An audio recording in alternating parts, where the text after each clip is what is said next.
məni edəli dəli. Onu hər gecə düşünür ey. Deyəcək deyə əlimə əli, gecə gör necə döyünür ey.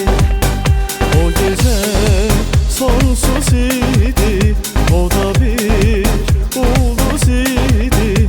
Elə bir işığı süzülüb gecədən aşağı.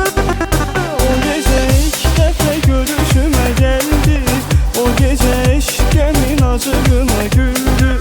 O gecə yeri göy o gecəmizi bildi.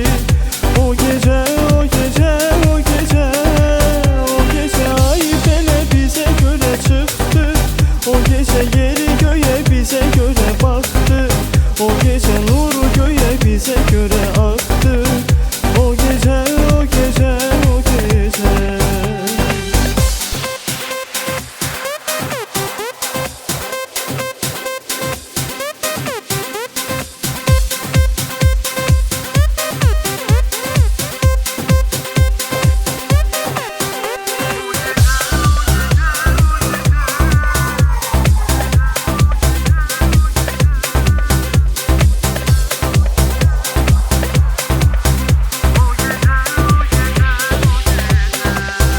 Biri var məni edəli dəli, onu hər gecə düşünür ey.